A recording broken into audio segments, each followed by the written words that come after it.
The expulsion from the Garden of Eden depicts a distressed Adam and Eve, chased from the garden by a threatening angel. Adam covers his entire face to express his shame, while Eve's shame requires her to cover certain areas of her body. The painting is a single scene from the cycle painted around 1425 by Masaccio. The painting is found with others on the walls of the Brancacci Chapel in the Church of Santa Maria del Carmine in Florence, Italy. Masaccio's style of painting was a heavy influence to the more famous Renaissance painter Michelangelo. There are 4 key images in the painting: the angel, Adam and Eve, the arch, and the wilderness. Adam and Eve represent mankind, and their banishment from Eden could be a marker or a reminder of our original sin. The angel overhead is a representation of the church, as the angel is a messenger of God. The wilderness is where they are banished to. In the wilderness, good, evil, and taking a decision between the two are necessary. The arch is a symbol of classicalism and holds resemblance to the Arch of Constantine in Rome. Many have said paradise is perfect.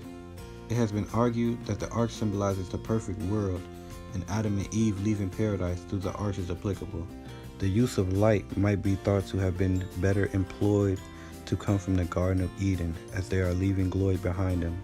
When Masaccio puts the light before them, either to expose their bodies further, as now in the wilderness, their nakedness is horribly honest and shameful, or as a beckoning for mankind.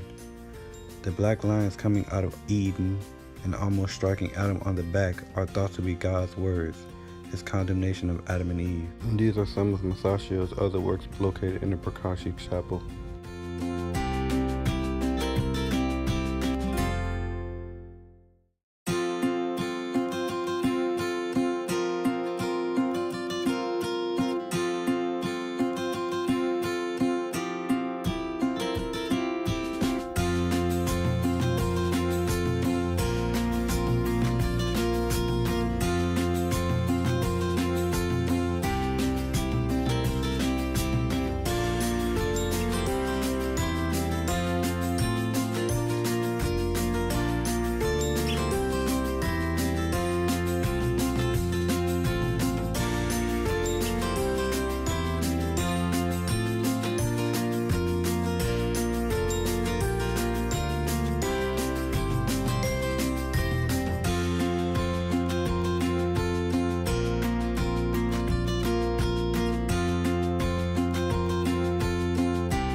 Money seems to be the driving force in many people's lives.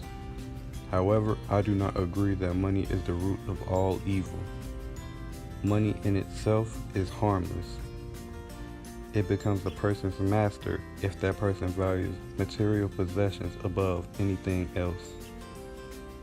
Many people do not realize that they are enslaved by money. However, they are when money making is the top priority in their lives. They work long hours every day and have no time for their family or friends. This often leads to marital problems, broken homes, neglected children, loneliness, and much misery.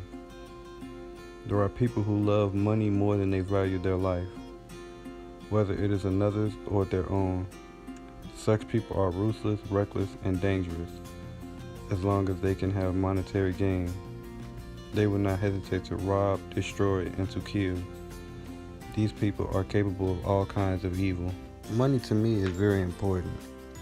In such a costly and competitive society and world that we live in, no one can live without money. We need money to fulfill our basic needs of the life, such as buying food and many other basic necessities of life. Money is a very big temptation in my life. I see something on the internet or I see something at the mall, and I may not need it or want it for later on, but I want it at that moment. And I know I have the money, so I just buy it at that moment. Masaccio was the first painter in the Renaissance to use Brunelleschi's discovery in his art. He first used it in the painting of the Holy Trinity. It is the earliest painting of true scientific one-point linear perspective. Masaccio's peers at the time were struck by the realism of his work. Have a close look at the painting and at this perspective diagram. The orthogonals can be seen in the edges of the coffers in the ceiling. Because Masaccio painted from a low viewpoint, as though we were looking up at Christ, we see the orthogonals in the ceiling. And if we trace all of the orthogonals, we will see that the vanishing point is on a ledge that the donors kneel on. In this painting, Masaccio painted God as a human, not a force or a power or something abstract, but as a man who stands, his feet are foreshortened, and he weighs something and is capable of walking. In medieval art, God was often represented by a hand, as though God was an abstract force or power in our lives. But here he seems so much like a flesh and blood man. This is a good indication of humanism in the Renaissance.